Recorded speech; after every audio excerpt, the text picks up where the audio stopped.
Hello, everybody, and welcome to Tea Talk Thursday. Today is going to be an exciting one, and I am so excited that so many of you have been reaching out to me because you're excited about joining and participating in this conversation. So, for those of you who don't know, my name is Tamika. I am the mouth of IG at Tamika Talks, and I'm the thought leader at Life and Pumps, where I bring to you things of wellness, lifestyle, fashion, all of that kind of great stuff. But I created Tea Talk Thursday to really be an organic conversation between two people or just me and you, where we talk about current events, things that are happening. You will oftentimes get product reviews and things of that nature. I like to share things that I find and that I like, and I feel like why not share them with you? But today is a great day. You guys have been seeing all of the posts I've been putting out. Sy Bryant, yes, he is my husband, for those of you who don't know. He authored his first book, Fatherless. And why would I not have him come on the show so he can discuss it and you guys can get more in depth? Because I think some of you probably thought, oh, fatherless means, maybe children who were raised without a dad or didn't have a dad. But it also could mean that you have a father in the house that you just weren't connected to. So we're going to dive into so many different facets of what that could actually mean, especially from his standpoint, from the point of ending and breaking the cycle, because I don't feel like we talk about this enough.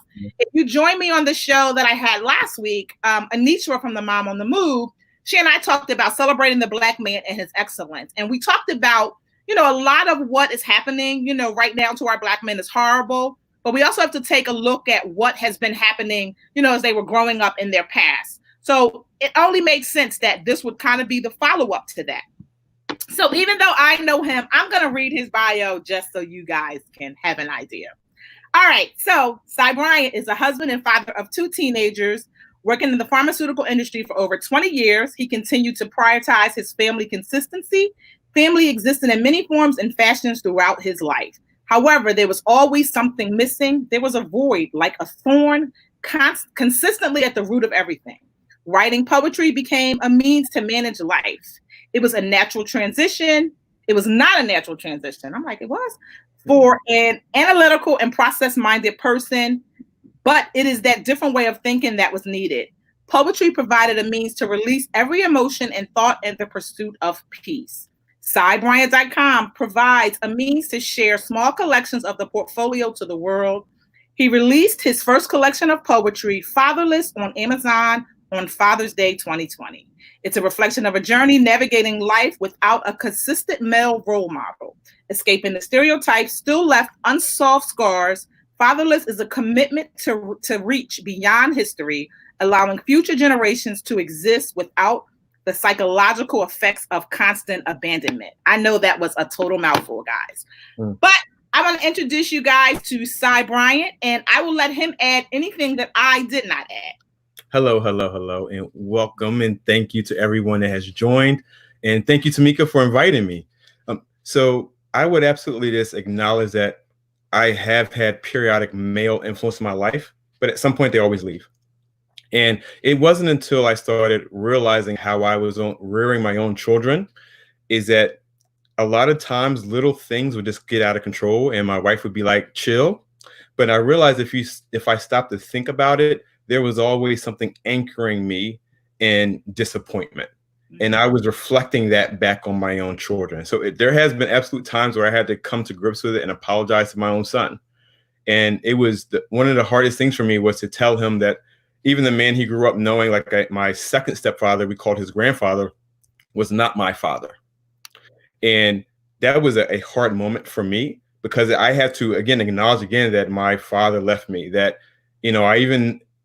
not that I can remember their face. I know I have a brother and a sister. They also left me. So some of my first memories of life, and so I can remember being 3 and 4 years old. I can remember asking my mom, are they coming to see me today? Mm-hmm. So those kind of questions are really powerful. It's like, how do you even as a mother, so even talk to my own mother, it's like, what's the struggle she had to go through to tell me on a constant basis? I can't remember the exact words she used, but it was just like, maybe they're coming, but because you don't want to say no every damn time your child or your toddler's asking, are they coming to see me today? Right. So it's not only my own pain, it's my mom's pain. And so as I even released this book last week, there have been friends I know they are single parents, or not by choice, but the father just up and left one day, and they are struggling with what do you tell your son, and this could be a toddler, a teenager, or an adult. What do you tell your son about why that person abandoned them? And so regardless of how strong we want to be, having the person that made you, created you, leaves some lasting impact. And what I mean by lasting impact is that you can come off hard, like, don't shit affect me, I apologize for profanity, nothing impacts me at all, or I love everybody, but there's some psychological remnant of that person leaving your life when society-wise will say you need a mother and a father. And so through that pursuit of peace is like, I don't seek happiness anymore. I don't want to be sad. I don't want to be happy. I just want to be at peace.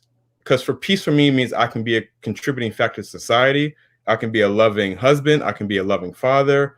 And it's all of those kind of things that I'm purposely and intently trying to find a way through it. But I realized until I started writing a couple of years ago, I was holding it all in. And although I do absolutely have people in my life now, like, my fraternity brothers at First and Omega Psi Phi, absolutely are there for me no matter what. But I don't want to bitch and moan about things every day. But it doesn't mean don't exist. So it's like, how do you get over that? And even as I'm learning more about a lot of my friends, and some of them are mental health, and they really reinforce, you got to talk about it. And sometimes I don't want to talk about it, but writing is a way for me to get it out without talking about it. So that's where I am now.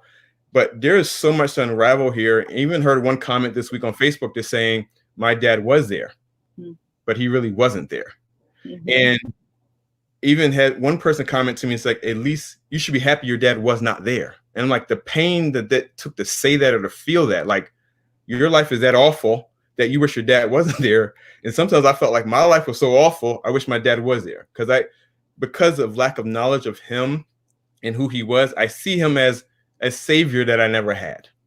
So let me stop you. So oftentimes I feel like in this whole, thing with parenthood and fatherhood, people say that because of the relationship that they currently have with their father. And, I am extremely lucky that I had an amazing dad. I mean, yes, we have had our issues because we are human. But at the end of the day, I would not trade him for the world. And so growing up, I don't know that I appreciated him as much as I should have. My friends would always be like, you don't understand because you have your father in the home. And I really didn't. But I think that when people say you should be lucky that you didn't have him, it's because of the relationship that they have. And it's because maybe their father wasn't there and their father decided, well, I'm gonna be there because my father wasn't there, but the father wasn't present. Right. So I think that in the discussion, like, I know I ultimately, when you putting together Fatherless, it was really about, the lack of a dad per se. But I think that for so many people, it has taken on other meanings because, like you said, someone reached out to you and said, my father was in the house, but we weren't connected. And I think that is something that as a community that we have to talk about more and figure out how we can break that cycle. So you mentioned your mom. What did she think about the book? So my mom, dealing with my father, she has always been like really steadfast. So if I think about the first time I remember coming to grips with it, I was literally in high school. I was maybe 15, and I woke up one day and just asked her, why did he leave? And I remember her saying, Saeed, I'm so sorry. Wow. And that still hurts me now, but it's just like, what she was able to do with my life is I see it as victory. So her and I celebrate me. We celebrate her. She was a single parent, did it on her own. So I had my father left me. I had a stepfather I had at 8. So that's where I got part of my last name from. He left me. And so I didn't have a constant role model that I could anchor as a father until I was 22 years old. So you think about half of my life was not without him. And it wasn't until he was dying of prostate cancer that I appreciated him. It wasn't until my children were old enough to say it was, I can't remember what it was. It was, he asked me to take the trash out. And before my son was old enough to speak on his own, I was like, I ain't taking that trash out. That's your trash. Because that was how negative I was to him. Because it's like, you have that arrogance. Like, that's my mom, but you're not my dad. I call you by your first name because you are not my dad. Not that I had one to put in his place. And then my son said, Dad, you better listen to your dad. And that mental bit right there really changed my life, because I realized if my son sees me not listening to the person he knows is my dad, he's not going to listen to me. So that was mind changing. But my mom throughout that cycle was always there for me. And whenever I needed to talk about it, or she would hunt dude down if I needed to. So when I was in high school, she did find him, and I talked to him, and it was really odd because she let me do it on my own. I remember her literally leaving the room, closing the door so that I could have my time with him. But the positive side about my mom is that she never talked any trash on him. She never put him down. She never said how awful he was. She would just talk about where we are and where we're going. And I so appreciated that, because the anger and pain I felt would absolutely have been amplified if she started talking trash on him. Absolutely. That shiftless, blah, blah, blah. And he ain't ever do anything. And I mean, this man he sent me maybe one birthday card my entire lifetime, never sent any funding from me. So my mom supported us throughout. And one of the biggest challenges was strange is that on the street I grew up in Winfield, the majority of people had two parents in the home. And most times, like your parents, they worked 2 shifts to make sure someone was always home. For me, I only saw my mom at the end of the day when she was tired. And she still loved me, still made me food, still did all this stuff for me. But my life was different because everyone else could say dad. That's not a word I used growing up. So she was always there for me, no matter what. And even to today, we still talk, and she absolutely wants to talk about it. And sometimes, it's like, I'd rather write about it than talk about it. Okay. So talk to me more about how this has helped you. And really, I see you writing and, and kind of doing your thing. And I realize that it is a release for you. And I get it, it has been, just kind of a way to wind down, I guess, for lack of a better word, because you are on the computer all day working, and then you go and this has become your thing. But talk to me about how you started writing and how it has evolved to where you are right now. So I started writing for you. It was, little love poems and things of that nature.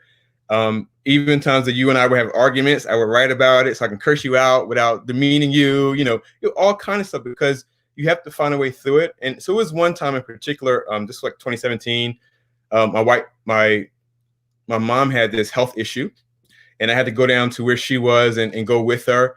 And at that point, it was like the world was too much to bear. So at that point, my stepfather had already died from prostate cancer. You had your diagnosis of breast cancer. So that was enough. That was enough for me. And then when she had this health complication, it was too much to bear. So I remember absolutely, I was calling, this was during work hours. I was calling whatever bruh could, whatever Q I could reach out to, just to listen to me vent and cry and just to get it out. But it still wasn't enough. And so at that point, I realized the reason why it was too much for me is because I held everything in my entire life. So although my mask is so beautiful, I can give you the impression I'm happy. I can give you the impression I'm angry, but it's all still a mask. It's absolutely not who I am. I think you're the only person. I made a very conscious effort before, we got serious and got married and all stuff. I told you everything. I gave you a dump of me so you can make a conscious decision. You want to stay, you want to go, but you're going to make up your mind and we're going to make this work or not. But beyond you, there aren't that many people I would disclose everything to at one time. So you were that anchor for me to say, because of the pain I had, and you're talking about that release, the pain I had, I would visit that pain on everyone I know, every woman I knew. I would always go into every relationship thinking they were going to leave. So I would treat them as such, where I was giving you a different chance to say, I got to try this thing called love. And I did that with you. But that starting point, and that's what I'm saying, the anchor of it is love, meaning I started with love, then I realized, I can write about more. I don't have to just write about love. Started writing about pain, started writing about misery, started writing about happiness, hopefulness. And then it wasn't until, again, when I started realizing and feeling that loss of my stepfather, because I can still cry now because I didn't take advantage of the things he was able to give me. So whenever me and him were around my mom, I would act different, and he would act different. And she's shaking her head, right? We would compete for my mom's attention. So, I mean, it's, again, I'm 20 something. I'm sitting on the left side of her. He would come sit on the right side of her. I'm like, dude, it's a whole chair over there. And so we would argue about her, right? But when we were together, I realized he loved me. And it's like simple things. Like, I work with my son now. I was like teaching him how to take care of a house. It's like he taught me how to do drywall, taught me how to run electric, taught me how to do plumbing. And it wasn't until, again, when you have your own son, you realize, like, damn, those are life lessons he was teaching me about how to provide for my own household. And we would talk about things and talk about women and talk about being a Black man. And he told me about his experience in the 70s, 80s. So it's like he had that conversation with me about, you know, when you get in corporate America. So he taught me how to be successful in corporate America. It's truly of him that I was able to matriculate through one company and still be successful and be able to talk to people at the lowest and highest level of the organization because of him. But it wasn't until he was dying that I realized the impact he had on my life. Okay. I completely, like, all I can do is shake my head, because absolutely. And I'm certain that I've said to you that I did not feel like you appreciated him. And I get it. I absolutely get it. You know, and I feel like right now there are so many parents, children, adults, whomever, that are experiencing this right now, where their mother has gone on and maybe she has a new mate, and that mate is providing and being an amazing spouse and prepared to be an amazing, I don't even like to call them step parents, because I feel like if you're prepared you are a parent. You know, like I always say, just because you didn't birth the kid does not make you a mother or a father. Does not mean you aren't a mother or father, rather. And I feel like what happens is we bring so much from other relationships and other things in our life that we can't appreciate small things. And I say this to people all the time, and it's always to people who they're either the mother or father, you know, has a new mate, and they're angry, they hate it. And I said, but you want your parent to be healthy. You don't want to be your parents' everything. That's not fair to you, and it's not fair to them. And I'm glad that even though you didn't take advantage, you took advantage when you could. Let me say that. Right. And it's really odd because I realized it was even hard for me to tell him I loved him, because regardless of who he was, I always anticipated him leaving. So again, I had my dad leave when I was, you know, and I remember him periodically, but he was like 4. I was 3 or 4 when he disappeared. I had a stepfather when I was 8 years old that I called dad. And maybe a year after that my mom and him got married, he disappeared. And when I say disappeared, it was really interesting, right? Because he left my mom, I took that personal to me. So when they broke up, he literally moved less than 400 yards away just to be close to me, right? But I never went to see. I went to see him once or twice, but in my mind, it's like, you left us. Like, no, he left my mom. And it's hard to distinguish the two because it's always been me and my mom. So I am highly defensive of my mom, even with you. I'm like, yo, that's my mom. Here, guys, so don't read into that, people. I'm like, no, not right. That's my mom. So what I mean by that is it's so hard because in your mind you want to replace that missing part. And here's the thing, right? It's not your dad's job to fix that. Right? Because this was the writing part comes out is it's me holding on because he left me 40 years ago. So it's me holding on to something that never existed. That's the psychological part of it, to say, how do you move past it? How do I let go of wanting him specifically? Whereas now, again, I have my frat brothers, old and young, can all give me advice. I have your uncles that give me advice. I have your cousins that give me advice. I have a load of people that give me advice. But why do I want dude's advice that left me, this stranger that left me 40 years ago?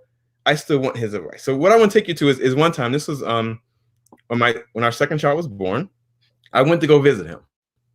Yeah, because it was a point of saying you and I were arguing about something. I don't know what it was, but I had this thing like, was he right to leave me? And so I went to talk to him just to figure out, because the crazy part is he and I have similar interests, although I was never in his life. Martial arts, riding bikes, just being outdoors. And I went and had a conversation with him. I just asked him, I was like, well, why'd you leave? He said, well, I didn't want to be there. And I was quiet and listened, and that was all he had to say. And so again, I was holding on to this thought that he could replace this missing part of me, because no matter what, it's like where everyone else, like you had two grandmothers that were so influential in your life. I just had one. Mm-hmm. So everything in me was always one-sided. So always in my mind, I created this void that I only knew half of me. Mm-hmm. So it's really odd, because it's like the people. So even like my grandfather came to visit me one day. So I had pictures of all this stuff when I'm like 3 years old, and I'm all happy and smiling. But all I remember is like even having a Rottweiler. My granddad had a Rottweiler, and then you had Rottweilers. I'm like, oh my God, I found the one. You know what I mean? So little things like that, I held on to so bad that I had a father, a grandfather. I had a dog. Don't remember that dog's name. I had a brother and a sister.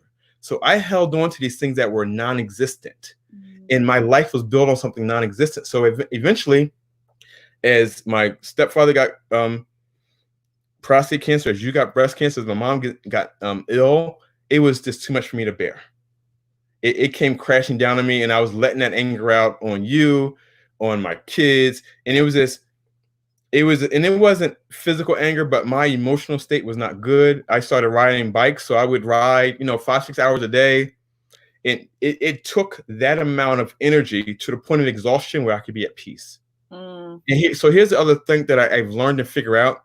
I don't drink, but I understand now why people become alcoholics. Mm-hmm. You want to escape that pain so bad. You want to get high because you do not want to feel that pain anymore. I know a lot of men that take care of their cars to an nth degree, where I see them outside every day. They're trying to get out the house. Mm-hmm. You create projects to get away from your family.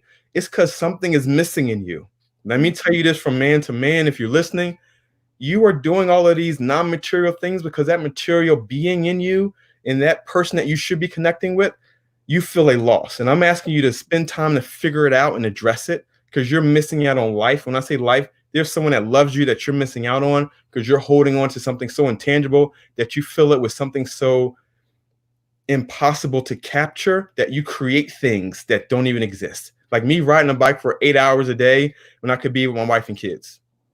That's insane. But let me stop you, okay? Because you've given them a mouthful. Like, you gotta slow down. I don't know if they was ready for all of that, okay? Come on. What I want you to, think about also is a lot of, the looking for that missing piece from your dad is about validation. And we talk about that, where, so many people receive validation through their children. If our kids are successful, we made it. Yep. If our kid has done this, we've made it. I mean, think about the fathers who live vicariously through their kids in these sports. Yeah. You gotta play basketball every day because I didn't make it to the NBA, but you can. Yeah. That's really your child's dream. And so I always, say, take a step back and figure out what they want to do, because oftentimes we get so pushed into that that's our validation. Mm-hmm. The other thing is happiness is your own.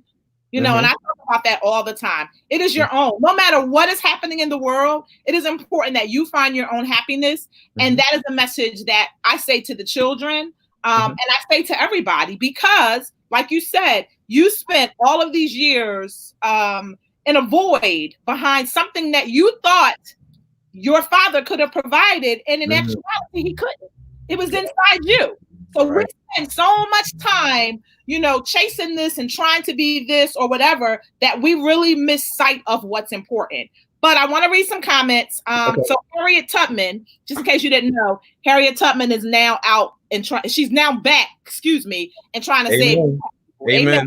We see you.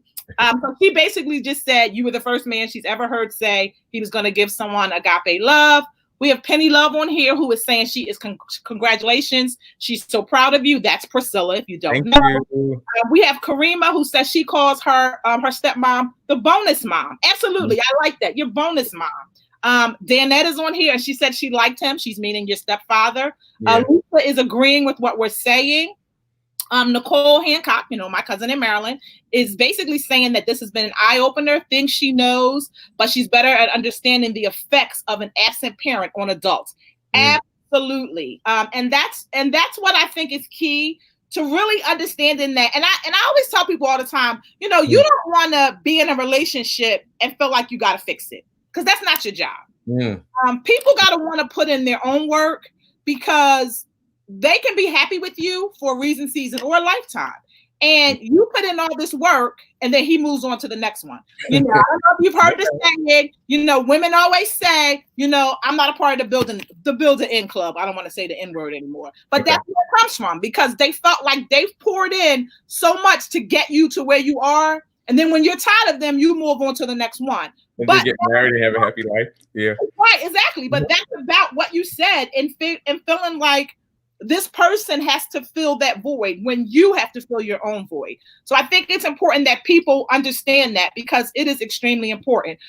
Your frat brother Terrence is on here giving you a rue. So for those of you who don't know, my husband is a member of Omega Psi Phi. He did not say that first, which I was really surprised at. So that's why you guys will see these dog sayings, just so you know. But okay, so how do you think reading the book is going to help others? And even though I feel like a lot of men are going to gravitate to this, I hope a lot of women will read it and really get a better understanding of their mate that may be fatherless. So I'll give you a different perspective. Is like it can help a man, but men are stubborn. As you know, I'm stubborn. So no matter how many times my dad's name was Bob. So how many times Bob was here, you told me at least, 352 times, be nice. Just those 2 words. Be nice, be nice, be nice. And I wasn't nice to him until he was dying. To the point, so it was clear when I realized I loved him was when he was in a hospice state and he missed the toilet and I had to clean it up. And I would never do that for anybody, right? Like, you want me to clean this shit off the floor? Like, dude. But I did it openly and lovingly. But up until that point, I couldn't tell you I loved him. So for the man is complicated. The man in complicated in the sense of we are taught not to share. Even if you cry, because you told me this as well, right? When our children cry, I said, I better not hear you. I don't care how many tears come out your eyes, I better not hear you. So that reinforcement of do not show your emotion is embedded in us from a human nature perspective that we perpetuate. We perpetuate, do not show it. So I'm gonna change tangent real fast. It's like, because it comes, and this is where it hits us today, right? It's like growing up and police officers come at you and they put your hands on you. The thing I used to say is, my dad don't touch me. Get your hands fucking off me, right? Because I don't want any man putting their hands on me because my dad wasn't there. So I can't appreciate any man's attention unless it's going to hurt me because I'm thinking you leaving. So I associate everything like that until I was able to learn about the fraternity and get more involved with my frat brothers that I love and I give my life for. Until I got to that point, I looked at men negatively myself. So it's been eye-opening. So what a man would get out of it is just to understand, I understand your pain. Okay. And I'm going to tell you that the pain does not go away easily. And if you don't want to address the pain, it will stay with you. And no matter what you think about how hard you are giving that pain to someone else. Pain does not stay with you. You cannot hold pain in. You give it to someone, whether it's nicely or inappropriately or just outright mean. You give that pain that you're feeling. We reflect our environment. We reflect our emotions. You cannot hide it. Don't think that you are. For the women, this is powerful to the point you alluded to, saying women try to change men, and they absolutely do. Absolutely. I don't know if that's maternal instinct, and it's so fucking annoying. It's annoying. It's annoying. I'm gonna tell you it's annoying because, to your point, Tamika, you can't take my pain away. You can be loving, you can be evil, you can be whatever, but you can't be that sponge to absorb that from me to the point I never feel it again. And that's what moms feel. A mom wants to take that pain away from her child, from her son, especially her son.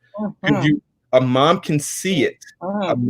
You can see pain in your kids whether your child is outgoing or introverted, you see pain faster than any other person on the earth. And your instinct is, I want to take this pain away from them. And so to the son, allow your mom to know that is not their accountability to take your pain away. So if you are a son and your mother's worried about you because you're an asshole, because you like to get in trouble, because you're just indignant to her new mate or her old mate, allow your mom to be free. Allow your mom to be free. And if you need somebody to talk to, I'm on Facebook, I'm on, whatever. I'm at Sy1Bryant.com. Reach out and talk to someone. Even the guest you had before, Dr. Tate Screws, is like, she even offered, when all this stuff was going on, allowing men the opportunity to speak and have someone, a trained psychologist, which I am not, reach out to someone that can help you through this. But don't put that weight on your mom. Your mom has done enough for you, young man and adult. Your mom has done enough for you. Allow your mom that freedom. So the woman and the man are going to get something different from this, as well as the child and the person that got grandkids. But what you need to understand is that we all have different levels of pain. My pain was anchored in pursuing a man that did not want me.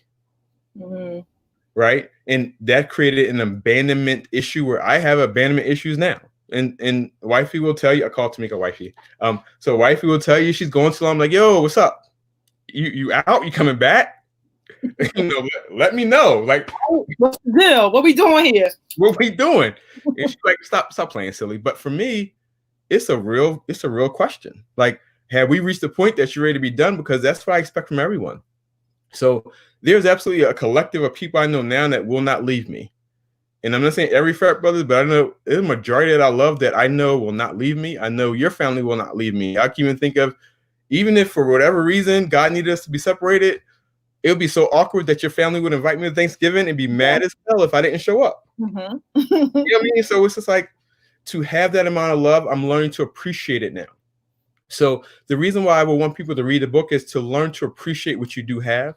Because, I do speak in poetry, and at times, sometimes I can speak eloquently and it sounds good, but a lot of it is very emotional. And I go back to the first point you raised is, my mom's first comment to this was, it was something around the lines of, I'm sorry you have that much pain in you. Right? So I'm just like, how much pain was it? And so there's only 120 pieces in this book. I write a whole lot more. That's only 10% of what my whole collection. Yeah. So it's like, I did a search on the word pain in this collection. And it's the original version. It had like 230 instances and 120 pieces of the word pain. And I'm just like, damn, like, one, I need a thesaurus, but two, I got some real things with me. That is the word that resonates with me when I think of the word dad. I think of pain. But again, it's not something he nor any other man could address. It's something I have to realize, is to say, it's somewhere on like a religious level. It's the belief that you can change things in the past, to the point that as humans, we live more in the past than we do any other part in our life. We spend a majority of our day thinking about, damn, like I messed up, or damn, I should do this, or damn, I should turn left, I should turn right. That's so irrelevant to us. What matters is right now. And it's the majority of us live in the past. Some of us live in the future. They can't deal with right now. But when you live right now, life is so much more enjoyable, because nothing else even matters. It's hard for us to accept. Sometimes even, is God enough? And I'm telling you, God is enough for you if you're willing to accept God. But for a lot of us, we say we accept God, we don't. And I can say my hand up and say the same thing, because if I did truly, I wouldn't have this much pain in me. Right? Listen to me now. Listen to me now. No, I don't know, though. Listen, come with me now. Come with me. You're still human. You are still human. Walk with me, though. But why can't I let it go? That doesn't mean that you don't trust in God. Okay? Come on. Listen to what I say. That doesn't mean that you don't trust in God. It's just you're human.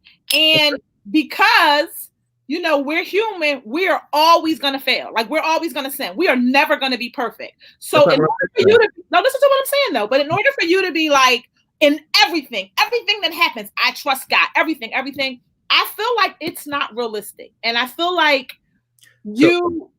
So I want to hold you, because you got off tangent. I'm not talking about everything. I'm talking about this one pain of this one man leaving my life. I intently did not let it go. But part of the reason why is because of what you saw in the world, right? So let's talk about it. Let's talk. Why people don't want to let it go. So you live in this community, you have friends or whatever the case may be, and they have a mother and a father. Now, mind you, you have no idea what's going on in their house. The father could be beating everybody up. The mom could be a drunk. You don't know. All you know is what you see, right? Because that is our first instinct. What we see is generally what we want. So in your mind, you're like, wow, a father and a mother make the complete unit.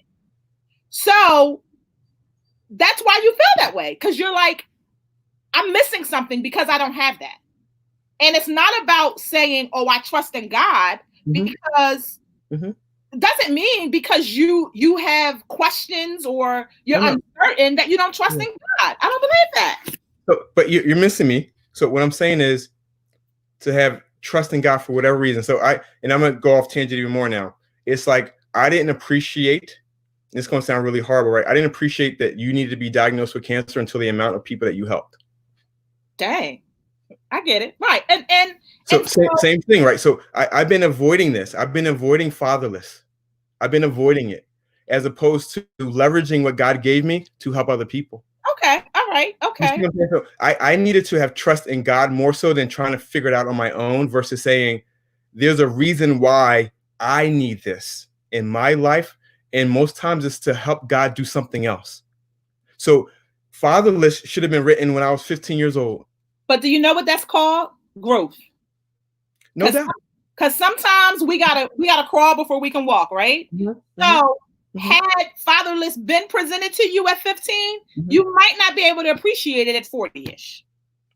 But here's the thing though, right? It's like I can articulate, like I can talk to you about it now, whereas at 15 I would not be able to be on not the technology exists, but I would not be able to express this with you. But there were absolutely people I know that were dealing with it, and we all just kind of remained silent on it. And from that perspective, it's like, did I do you wrong for doing it justice? So what I learned now is like to trust in God. So whatever it is, a green light, red light, I'm all in now because I understand the power of belief, because I believed the wrong thing for so long that it became a part of me. Okay. So I had to replace that belief with God as opposed to keeping that belief in a man that was human, that just, and it was a mistake that I saw it as a mistake. He saw it as he's living his life. In his mind, he has a great life. And it didn't hit me as such as, every so often I did try to find him, especially when the internet came about so prevalently. And I found his email address and I emailed him. It was really odd. Is another part that he entered only, I don't know, what's it called? Online entered. If we had social media, it probably would be done on air. He sent me this email and my sister was on the email. Yeah. So I responded back, hello, I'm Sy, blah, blah, blah. I'm your little brother. Because she was the other gap I had. I didn't have a sister. I didn't have a brother. And she never responded back to me. So it kind of reinforced. And the hurtful part was he reached out to me and said, can you not reach out to her? Can you not talk to her? I made a mistake. I shouldn't have gave you her email address. And I'm just like, even now, I don't know how old I may have been 20. Were you here around? Yes, you were here. So it was like around 30 something. So even in my 30s, it was just like, you still reject me. Why am I still reaching out to you? And so again, it was around a belief system that I believed I needed him for something I did not need him for. So that's what I mean. As far as the belief, that belief is so powerful to anchor in something more sustainable than a person is what I learned from this. Okay. I anchored my beliefs in people before. Like I needed a brother, I needed a sister, because I grew up knowing they existed, but knowing they didn't want me. Whereas now he's like, I have your sisters, I have their husbands. Again, I have so many brothers and sisters that it's just like, damn, like, can you leave me alone for like 5 minutes? See, you got what you asked for. But that's the other power of it, right? It's like I got what I asked for, and that's what I realized as well growing up is like the power of believing and knowing what you want. It's one of the poems that I put in there is like, praying to God and you ask for something. I asked for rain, now I'm standing in mud. Right? Because that's how people feel, like they pray and ask, and then when you get it, you don't want it anymore. Do you know what I mean? So and for me, it's been a more of a positive experience that I do have people I can call on now. Where growing up, I probably did and probably didn't reach out. Mm-hmm. You know what I mean? So it's like, but again, it was hard because in my mind, people are temporary. Mm-hmm. My mom was stagnant, and my grandmom and even my aunt for most of my life was stagnant until she decided to do something different. But my mom and my grandma were the say again. I said that's another talk. That is another talk. That's a good one though. I got to think about that collection. But my mom and my grandma are the people I anchored on growing up because they were constant and there. Everyone else I saw as temporary. So it was harder for me to latch on to people because I always see them as leaving. So I'm thankful now that I can speak about it. Not that they read it, but I sent the book to our kids as well. You know, so at some point in their life, if they want to know who their dad was or is or whatever, they will have something to start with versus in case by chance I close up again. I don't know, but at least they have something as a starting point because the key thing for me in doing Fatherless was to end the cycle. So one thing I did learn very early on is that, you know, my dad left me, his dad left him, his dad left him. You know, going back to whatever recorded memory is, you know, greats, the fathers in my blood lineage has all left their children. And I'm the only one that hasn't. And I don't even know that side of my family. So it's important to me to stop that cycle with my own son and my own daughter so that they don't always see that the goal of someone is to leave them. Mm. Okay. So, okay, you got a lot of comments. My God. And you said a whole lot. I can't even get my comment in. So the first thing I want to say in relation to the God comment about standing in mud is what we have to realize, and I think for a lot of us it's a little hard, is that God generally gives us what we pray for. We just don't get it how we want it. So you asked for rain, he gave you mud. You can't have mud without water. And so I always say to people, because people are like, you like the rain? I absolutely do, because I feel like it's coming in, it's washing away everything, and I can start with a clean slate. Right. But that's me and my perception of it. But yes, let's look at these comments here because people got a lot to say. So Melissa is here. I'm sure she heard her show. She said that was great insight. Lack of fatherhood manifested as resistance to male police authority. Absolutely. Let's see. So Harriet Tubman is inviting everybody that she knows to join in. Thank you. Thank you. Derek Little is saying that's true. It's a hole in your heart the size of our father until it is addressed, healed. That is, yeah, absolutely. Let me see. Look at this. Danette is giving you a shout out. She's saying, look at her brother. Thank you, Danny. And Shanta Williams is really saying that she needed to hear that. She's the mother of 3 sons. Absolutely. And I think that it is really important that mothers who have sons, because you know, these sons end up being husbands. And I think the way we interact with them and the way we raise them is ultimately going to be a reflection of how they are as a husband. And as he stated, you know, we can't change a man, so don't set out trying to change a man. And I think that's often where we fall short as women. And then we try to put that off onto our son because we couldn't change the man, you know, that made them. So we're going to change the son. So let them be who they are. You know what's really interesting about that? Because definitely growing up, and this was a common thing when we were growing up, is that a woman can't raise a man. Right? That was something I definitely heard. And for the men that did interact with my mom or me, they felt like they knew better than my mom about how to raise a man. That is another stigma, right? But it's like, not that I do it all the time, right? But my mom taught me how to open the door for women. And my mom taught me how to be respectful. My mom, you know, because what do I fear? I fear my mom still. No, not that she can physically hurt me, but I remember getting smacked upside my head. So it's not that you need to raise a man, you need to raise a human being. To be kind. That's it. So it's not around, because when you think about raising a man, you think about all this this macho. Masculine is the wrong word. It's this macho, meaning, you know, I'm the only one that can change the tire of a car. Like, no, like my daughter should know how to change a tire on a car. I'm not saying she should, but I want my children to know how to take care of themselves, irregardless of anyone. So like our children know how to cook. That's a requirement. We don't wash their clothes. Wash your own damn clothes. So it's about raising a person to be an independent contributor to society. It's not around perpetuating a stereotype of what manhood is. So manhood is absolutely needed. Let me say that.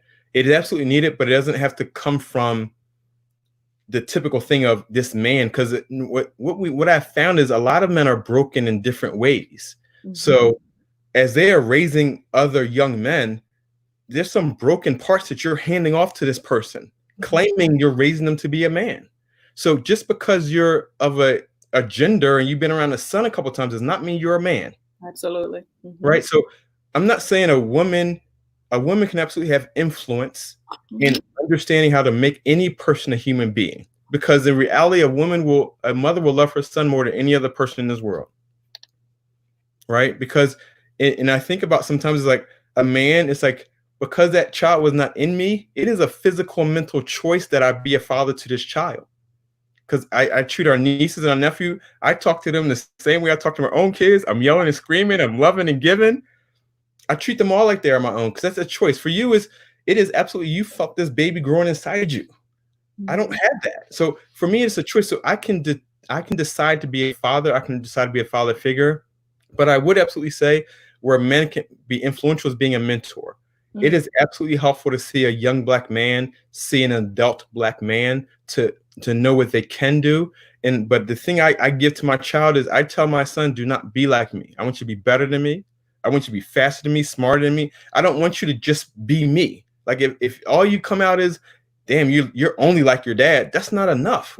I want to evolve. I want you to be better. I want your kids to be better. So it's like embracing it to a point of saying a mother can absolutely give love to her son.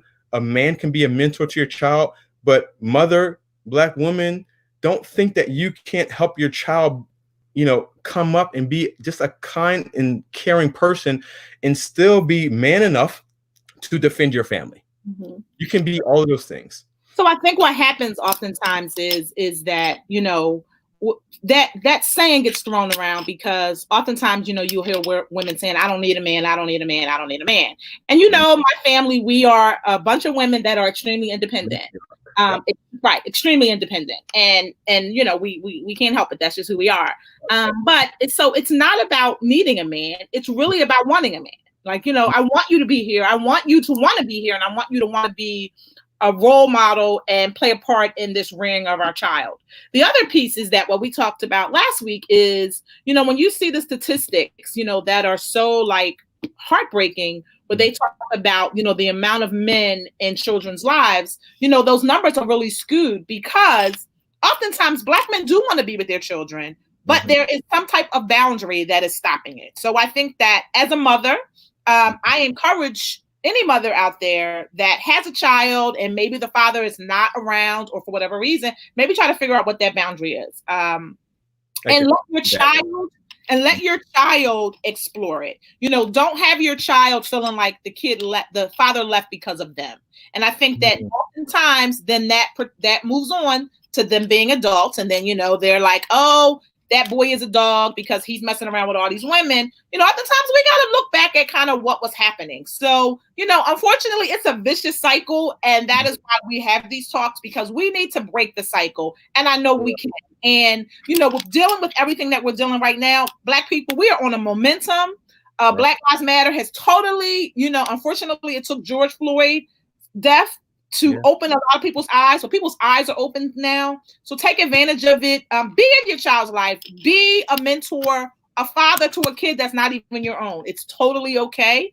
So I want to encourage you that. But wait, let me read the next comment here. So Kanisha is saying, awesome words of encouragement, Sy. Thanks for your transparency. Wow. And look at that. We have Calvin. Very well communicated. This will help so many people. And so Lisa is responding to a previous statement that you made. And she said, nor should we absorb pain from others to the point of toxicity. We can help them get themselves help. So she's just talking about how when you were saying how you were angry and you were, kind of reflecting your pain on other people. Calvin asked for the link to the book, which I already put below. And that thing about the toxicity, it's like, let me just say, I have tried to talk with professionals and all this kind of stuff. What's really interesting, I talk really well when I'm trying to bullshit someone, and I was able to bullshit my psychologist. Not saying that they're good or bad or indifferent, but I could say the right things. I could say I'm dealing with it and I'm writing about it, and so it's really important that your health professional dig deeper. And again, you only got those 50-minute sessions, but right. if the intent is for you to go in to help work out with your mental professional what you're trying to get out of this. Don't leave that in limbo. because there are so many tangents you can take in your life. You can spend your entire life talking about yourself and never hit the important part for you. So mental professionals is like, they will absolutely help you as long as you're out open and honest. So don't go in there and sit down and not want to talk, or be slow to talk. So it's like, there's a way to release your toxicity, because psychology has been studied for thousands of years already. There's a way to get through this. And this is about me sharing my way, but there are ways that you have to make an effort to get through this. And it may not be a mental psychologist. Maybe you need to talk to your friends every so often, but also realize when you hear things from your friends keep that a lot longer than you do. They start worrying about you. Then they calling you, and then you get tired of hearing about it. Like, dude, I said it like a month ago, new subject, let's move on. So, but thank you all for commenting as well, because I think we have to keep the conversation going. Because again, as Tamika said, around the momentum, this is an opportunity for us to all get better on so many levels of our life. I don't want to get past this. So this was the other part about releasing this now, is to say, we are all at a critical point that we're willing to change. Leverage this opportunity to allow yourself to change on so many levels, so that when we get out of COVID-19 at some point, and when we are at a better mental capacity to deal with police brutality, let's all elevate together to a different understanding about who we are and what we're about to do moving forward. Absolutely. All right. So Shanta is saying that she thinks that this has been what's wrong with her 30-year-old. He seems stuck. She's been encouraging him to get some help. So hopefully this will definitely be very helpful for him. But, like you said, he definitely has to want to do it. Right. Tarina is saying, yes, dig deeper. Oh my God. She just said this today about therapy. And we have Alonzo who's saying that she had someone reach out to be a source for her 19-year-old. I hope he's doing well. Tell him I need to. Let's see.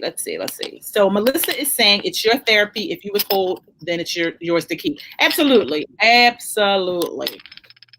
right. So what else do you want to share? Because we are, you got about 8 more minutes. If you guys have questions or things that you want to ask of him, by all means, please drop them in the comments. But, we thank you guys for coming in and being engaged. I know that, a lot of you probably weren't sure what to expect, how transparent he was going to be, kind of what he was going to give you. But it's an important conversation. And, he recognizes that he has, he put the book out literally. And I should probably, let's just give you the backstory kind of on the book. He was putting it together, and then one day he sent me this link, and he's like, "Hey, I wrote a book. Read it." I'm like, "Okay." So I got 800 other things to read, so I'm reading, reading pages, and then the next thing I know, he's like, "Yeah, I'm releasing the book tomorrow." I was like, "Like that's not no. You guys, I'm a social media influencer. This is what I do," and I'm like, "No, we don't do that." He's like, "Yeah, I already put it out there." But I'm glad he did. It was what he needed. It has been a great release for him. It has been very well received. He's been having really good conversations with men. And, as for me, I value my friendships. Like, I'm a ride or die. Like, I don't got to talk to you every day. But if you call me right now and you need me, I'm out of here. That's just who I am. And I see that, him opening up, he's evolving and having different types of conversations, different types of friendships, which I think is great. I value friendships. I think they're important. His frat brothers, are his people. And there's some of them who I know are his people. So I know whatever's going on, we can reach out to them and, they will come through and do whatever. And they always stand up and show proof. One of the comments that was made when you said about people getting rid of you, Fall 96 from Ada wanted you to know that you can never get rid of them because they'll never get rid of you. I know. Numerous times that they would get rid of me before they got rid of you, but amen. Yeah. Whatever. It is what it is. But if you don't have anything else to say, let me make sure we don't have any more comments. Yeah, I do want to, as you're looking for that, I do want to say thank you to everyone. And whether you support the book or not is so relevant to me. It's like I didn't put it out to generate revenue. I just put it out to give people a voice to speak through, and because I will continue writing whether you read or not. So I'm just appreciative that you want to read, because as Tamika pointed out, I write a lot. So the last couple of years I write at least like 1 or 2 pieces every day. I mean, every single day. So it is my way to manage life, but it is to the point that it allows me to be in the present moment, because I'm so analytical. I absolutely want to find the answer and the solution, and some things just don't have that. So again, when you're talking to your son, Don't think you have the solution to them, but let them know, like my mom does for me, if you ever need to talk about it, come talk about it and be open and willing to talk about it. And for those moms that have found some energy in going through the family courts to punish your son's father and vice versa, if you're a father punishing your mom, recognize that that will have a direct impact on your child's life. I know you think about my monthly bills and I need help, but you got to think about this will impact my child's life. Even if your child is a teenager or in their 20s and you're still arguing about old shit, when the focus should be on your child, it will impact your child's life. And you have to look at yourself. If you're the parent, is that worth putting your pain on your child? So be open and be willing to talk about what it's like to be fatherless, as well as if you do have your father in your life and they just weren't present with you, try to find the strength to talk about it. And I would say don't talk about it in the home, whether it's your home or their home. Find somewhere open, because people are just more open to talk about things when they don't have to be guarded in their own environment. But I was able to reconcile with my stepfather before he died, and we had an open heart-to-heart cry and all that kind of stuff. And it was releasing for me to just tell him thank you and acknowledge I was an asshole and acknowledge that I treated him very badly and that I was happy to have him in my life. And so that was one of the first pieces I've written about it. And I was emotional just writing. So when I know it's good when I can write and I start crying, but it's like I was able to just thank him, and to the point that now I miss having him. And although God needed to transition him, I wish I had him back, because there's so much more I want to tell him now. I'm sure he's listening, but we have some comments. So Alonda is saying that her son wanted you to mentor him, but Alonda, you dropped off the scene. So that's a whole nother story. We had this conversation at Hoosier Park, and I literally said, call me. I gave my number. So come on, Alonda. Come on. Nope, we're not giving you that one, Alonda. Nope. Okay. So Melissa has a question for you. She says, what are your thoughts about men seeking therapy, and does it need to be from a male therapist? That's a good question. It needs to be a therapist that you're comfortable with. What I found is that I needed to talk more with women, because regardless of how intelligent I believe I am, I still think I have to be defensive around a man. I still think I got to maintain my guard. So it's easier for me to disclose things to my fraternity brothers, but to talk to some strange man, I won't do. But I will talk to a woman, because I trust my wife and my mom. So it's about my trust circle. I trust women, and I trust my frat brothers. That's where I start from. Everyone else I have to let in over time. And when I say let in over time, I mean 10 years. It takes me 10 years to accept somebody. And that's real shit. And it's like, even Tamika's family, when someone new comes on the scene and it's family that have been married in, I don't accept them right away. I'm like, yo, what's up? And that's what you're going to get for 10 years until I know who you are. But so for me, it's like, it's a therapist has to be someone that you can trust. And it's totally acceptable. If you go in that therapist's office and you can't open up, find somebody else. True. You can't talk. Okay, so Tarina would like to know, what made you decide to start working on you internally? I realized I was at a breaking point with the amount of yelling I would give to my child when he would make the smallest mistake. I had to self-evaluate to say, why am I angry at him for, knocking a glass over? A glass costs 99 cents. You know what I mean? So, but it is that self-reflection. And also, as my family members were experiencing different health issues, it was too much for me to bear. And so the reason why it was too much is because my glass was already filled with everything I already had that I wasn't going to let go. So writing allowed me to let things go. It doesn't mean it doesn't exist, right? But it means that I was able to, from at least 2017, able to get it out of myself and not harbor it and let it fester. Okay. So it is about that festering that I had to stop. It doesn't mean that pain did not exist or that it doesn't exist. I just don't let it fester anymore. Got it. Okay. So Alonda has a follow-up comment for us. She says she told him that he should have been more vocal and called. He's gradually coming out of being an advocate for himself. He just shared the racism endured in his school district 5 years later. I think that's amazing. He knows how I feel about him. I text him every so often because, I'm proud of him. And, I know what he's been dealing with has not been easy, seeing his dad not involved. But I'm proud of him nonetheless, and I hope he appreciates it. So tell him to drop us a line. He can come hang out with us. He ain't got to wait on you. Basically. Let me see if we have any other comments. People are just saying good stuff. They're enjoying it. Let me see here. We have another comment from Tamara. So she's saying it's important to build a therapeutic relationship with your therapist. It takes time and it has to be a good fit for you. Absolutely. So you have lots of people saying they are so proud of you. Thank you. Danette, of course, is saying that you'll love her forever. Of course. Derek Ludo is saying that was a great answer. It's like being in a relationship, find the right person. Absolutely. So I hope that this has been very helpful for everybody. It's been a wonderful discussion. Once again, Sy, I am proud of you for being transparent, opening up, and I really hope that it will help somebody, even if it only helps one person. That's one less person who has to go through trying to figure out what's going on in the world. So with that, guys, I say goodbye. Thank you so much for joining us for Tea Talk Thursday, and I hope to see you guys next week. Don't forget, if you have not bought the book, I did drop the link for the book in the comments. I will post it again just so you guys have it. He will do signed copies if that's what you prefer. You can just drop him a message and he will sign the book and have it shipped off to you. We are going to plan a book release type party. We are? Yes, we are, because that's what I do.